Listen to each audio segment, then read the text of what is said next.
L'invité de Paris Direct est ce matin Florian Philippot. Bonjour. Bonjour. Merci d'être avec nous. Vous êtes le président et fondateur du parti Les Patriotes, tête de liste Les Patriotes pour les élections européennes du 26 mai, ancien bras droit de Marine Le Pen. Une réaction d'abord à ce qui s'est passé hier lors du 1er mai. Beaucoup de violence, 330 interpellations, plusieurs dizaines de blessés. Comment vous réagissez à ce qui s'est passé hier ? Sur les violences, je vous avoue que je ne comprends pas pourquoi on laisse toujours ces espèces de milices Black Bloc là, qui sont un jour apparues dans notre pays. Et pourquoi, alors que le ministre de l'Intérieur nous dit qu'il les connaît, qu'il les a identifiés, pourquoi on scénarise toujours de manière dramatique leur arrivée, comme si on pouvait strictement rien faire. Bon, j'espère maintenant simplement que la réponse pénale sur ces gens-là sera extrêmement dure, parce qu'au moins ça dissuadera d'autres petits camarades qui voudraient faire la même chose aux prochaines manifestations. Il faut qu'on puisse manifester tranquillement en France, comme ce fut le cas pendant pas mal de temps. Sur le reste, je retiens surtout d'hier qu'il y avait beaucoup de monde, à Paris comme en province. Partout, il y avait du monde et des revendications puissantes. Beaucoup de gilets jaunes, beaucoup de gens qui demandent à ce qu'on les entende, qu'on les respecte sur le pouvoir d'achat, sur leur vie quotidienne et sur leur vie de citoyen, c'est-à-dire le respect de la souveraineté populaire. Alors, la mesure phare de votre programme pour les européennes, c'est la sortie de la France de l'Union européenne, le Frexit. On va y revenir dans un instant. Mais d'abord, est-ce une raison pour faire ce que vous avez fait hier ? Alors, je rappelle ce que vous avez fait hier. Vous avez décroché le drapeau européen qui se trouvait sur le centre des impôts de Forbach et vous y avez mis à la place un drapeau français. Est-ce que ce n'est pas un manque de respect, notamment un manque de respect pour ceux qui croient à l'Union européenne ? Pourquoi faire ce genre de choses ? Et c'est intéressant le mot croire, parce que j'ai effectivement eu l'impression d'avoir fait un blasphème hier vis-à-vis de certains vous avez suscité de nombreuses réactions. Macronistes. J'ai vu tous les députés de la Macronie, mais ce qui est normal, parce qu'on est vraiment aux antipodes du macronisme. Nous, on rassemble large, mais sur le patriotisme. Eux, ils ont rassemblé large, mais sur l'antipatriotisme, en quelque sorte, sur le reniement de la France. Et pourquoi avoir fait ça ? Mais parce que le problème, c'est que ce drapeau, en France, il n'est pas légal ni légitime. Il a été rejeté dans la Constitution européenne de 2005 par référendum. Il était dans la Constitution. Oui, mais on fait partie de l'Europe, donc... Oui, mais ce drapeau, pour la première fois, était dans un traité. Il n'a pas été remis ensuite, d'ailleurs, et il a été rejeté par les Français. Alors, je sais qu'on s'est assis sur ce vote. Il y a eu le traité de Lisbonne. Les parlementaires de droite, de gauche ont voté contre le vote des Français, ce qui est scandaleux. Mais ce drapeau, il n'est pas reconnu par les Français. Deuxièmement, c'est un centre des impôts. Centre des impôts, c'est très symbolique. Chaque année, on donne 10 milliards de plus à l'Union européenne qu'elle nous rend. 10 milliards par an.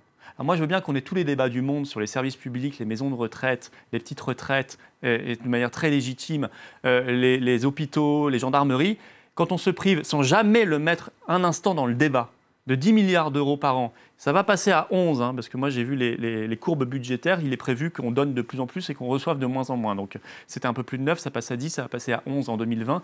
Ça n'est pas possible. Il faut au bout d'un moment qu'on se rende compte que c'est l'argent des contribuables français qui part en pure perte pour aller organiser en plus une concurrence déloyale, généralement en Europe de l'Est. Vous êtes vous-même député européen. Vous êtes vous-même député européen. Ah, mais je ne suis pas là pour représenter l'Union européenne, moi. Oui, mais je suis là pour vous êtes représenter vous-même député européen et ce n'est pas une insulte que vous faites par rapport à l'Europe de faire ça en tant que député européen. Je ne suis pas fonctionnaire européen. Je n'ai aucune allégeance à faire. Mais vous avez été élu, vous êtes député européen, vous cherchez à être élu. J'ai été élu sur la sortie de l'Union européenne. Vous l'avez indiqué tout à l'heure. Et en 2014, j'ai été élu sur la sortie de l'Union européenne. Pas la vénération de l'Union européenne. L'Union européenne, quand on est député européen, est-ce qu'il ne faut pas respecter quand même les institutions européennes et notamment le drapeau européen ? C'est une erreur. Absolument pas. Il faut respecter ce qu'on a dit devant les électeurs. Moi, je n'ai de seul juge que les électeurs. L'Union européenne, je ne la respecte pas. Elle a été désavouée par les peuples à de très nombreuses reprises. Vous ne la respectez pas, mais vous voulez quand même être député européen. Pour faire porter cette voix, sinon, qui va le faire ?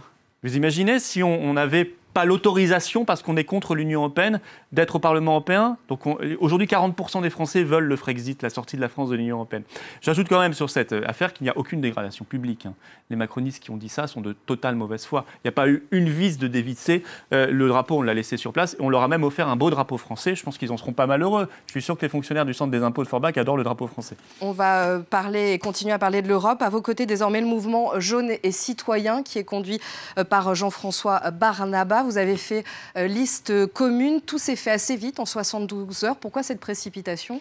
Alors, on s'était déjà croisés plusieurs fois les mois précédents. Moi, j'avais dit, souvenez-vous, dès le début du mouvement, parce que j'ai accompagné tout de suite ce mouvement, qu'il fallait une traduction politique pour pouvoir en sortir et que je souhaitais ouvrir large ma liste à des gilets jaunes, faire même une liste hybride, comme je l'avais dit l'hiver dernier. Et ça, c'est fait. J'en suis très heureux avec le mouvement, la liste gilets jaunes, jaunes et citoyens, mené effectivement par Jean-François Barnaba. Il y a d'autres personnes, d'autres gilets jaunes présents sur la liste, notamment Jean-Luc Touly, qui est un ancien conseiller régional vert d'Île-de-France jusqu'en 2015, qui est spécialiste des questions de la gestion de l'eau et des scandales derrière la gestion de l'eau. J'en suis très heureux. Il y a d'autres gilets jaunes, des pompiers, des infirmières. Voilà, c'est la France et c'est un bel événement, peut-être le seul événement dans cette campagne européenne un peu atone, il faut le dire, malheureusement, alors que l'enjeu est essentiel. On crée le seul événement et la seule traduction politique aujourd'hui pour le mouvement des Gilets jaunes. Vous aviez tendu la main à François Asselineau de l'UPR, vous vouliez faire liste commune avec lui. Il était notre invité mardi, il a clairement dit qu'il ne voulait pas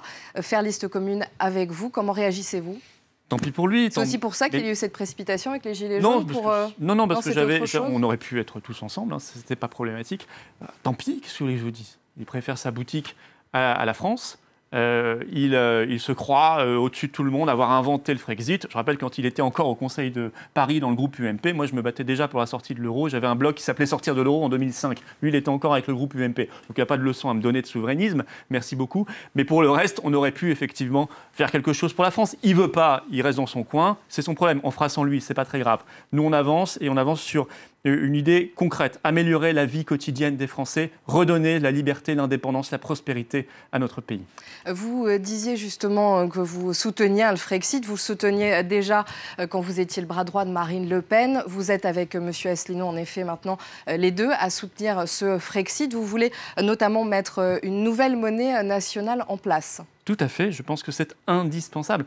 On pourrait l'appeler un nouveau franc, une nouvelle monnaie nationale, bien sûr, parce que d'abord, un État n'est pas un État et une démocratie n'est pas une démocratie quand on ne contrôle pas sa monnaie. C'est vrai de tout temps.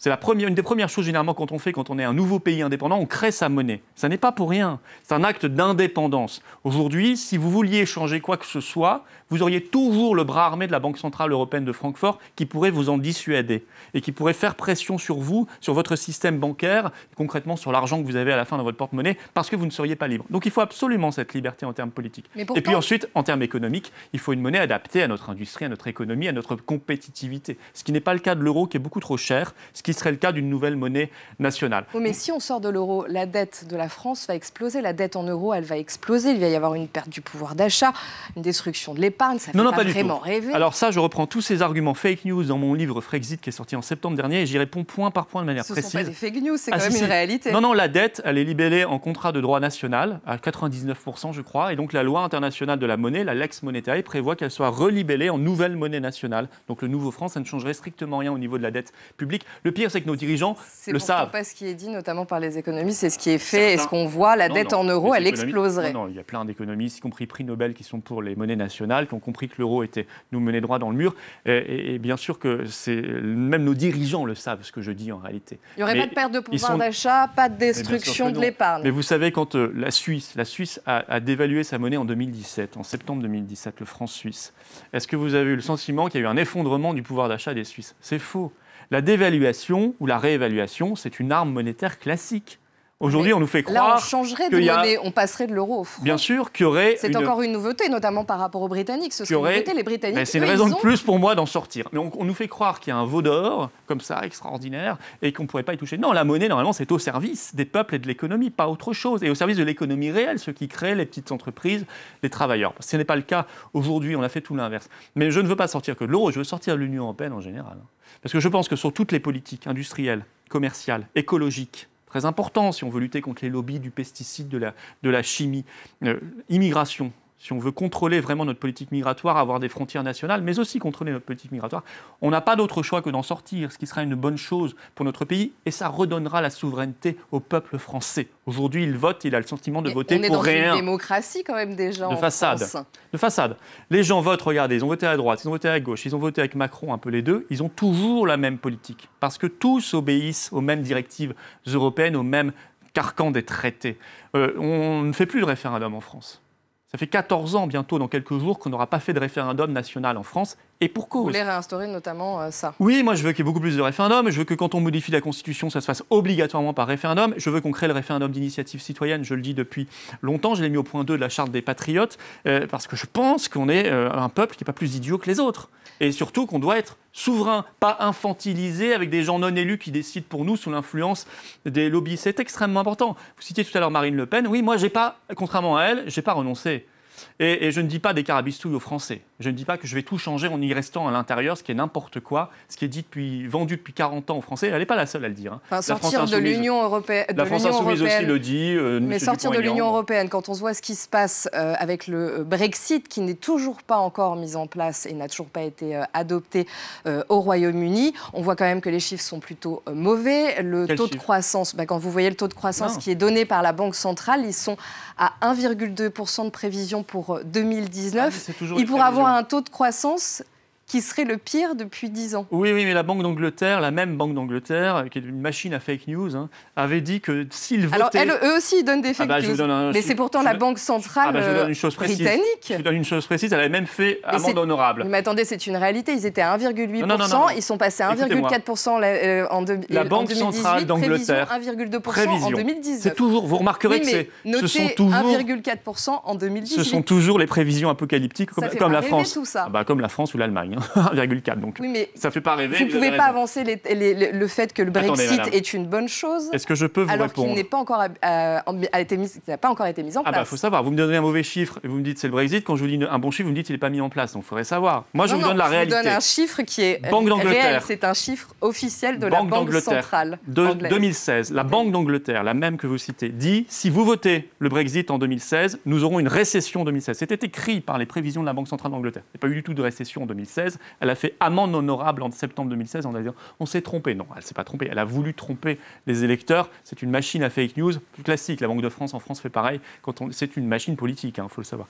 La réalité, c'est qu'ils ont 3,9% de chômage en baisse. Ils ont des salaires qui augmentent de 3,5% par an. Beaucoup plus qu'en France, où ça baisse. Alors le chômage, c'est une réalité, vous avez raison sur ce chiffre, mais c'est expliqué. Des taux de croissance équivalents à la France et à l'Allemagne, très supérieurs à l'Italie qui est en récession.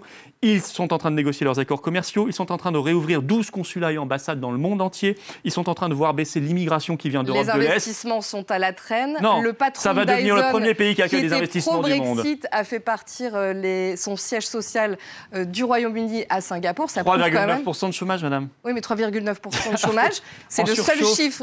Là, vous donnez un chiffre qui, en effet, que j'ai vérifié et qui est réel. Et il est dit pour l'instant que ce chiffre, il y a une baisse en prévision justement, notamment du Brexit. Voilà, toujours en prévision. Toujours en prévision. Alors les spécialistes de l'apocalypse disent demain, vous verrez, ça va être l'apocalypse. Sauf qu'aujourd'hui, ça n'est jamais l'apocalypse. Vous voyez, c'est comme ceux qui vous annoncent la fin du monde.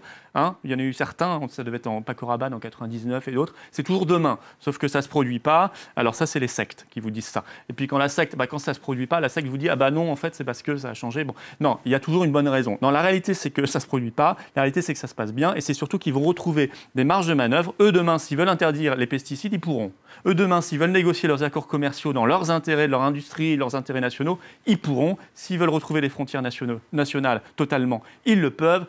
Et franchement, ils auront une vraie démocratie, une vraie liberté pour leur peuple, une vraie souveraineté nationale et populaire. Il faudra qu'on fasse un point une fois que le Brexit aura été remis en place. Un mot sur votre 5e amendement qui est de lutter contre l'immigration massive, le 5e engagement. Vous voulez vous libérer de l'espace Schengen qui, je le rappelle, permet aux personnes de circuler librement dans 26 pays européens. Alors concrètement, on fait comment ?